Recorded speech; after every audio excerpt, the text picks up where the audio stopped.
दोस्तों, इकरारुल हसन ने भी अपने ट्वीट्स के जरिए मलिक रियाज के खिलाफ बात करने की वजह बता दी। इकरारुल हसन ने तावील पेश की कि वो मुख्तलिफ ब्रांड्स नेस्ले, डालडा, सूफी, लीवर ब्रदर्स टीवी चैनल्स को माहाना करोड़ों इश्तारात देते हैं, इसलिए टीवी चैनल्स इनके खिलाफ बात नहीं करते।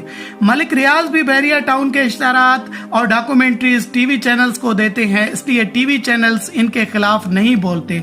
अपने 8 ट्वीट्स की सीरीज में इकरारुल हसन ने कहा कि मीडिया पेप्सी, कोका कोला के खिलाफ कोई खबर नहीं चला सकता। क्या डालडा या सूफी ऑयल की किसी मुमकिना खामी पर प्रोग्राम हो सका है?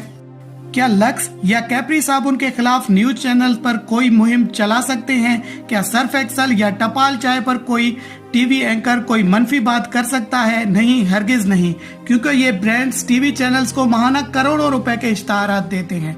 इसी तरह मलिक रियाज भी बहरिया टाउन के इश्तारात और डॉक्यूमेंट्रीज टीवी चैनल्स को देते हैं, जिनके एवज वो करोड़ों रुपए टीवी चैनल्स को देते हैं। इसीलिए टीवी चैनल्स मलिक रियाज के खिलाफ कोई बात कर सकते हैं।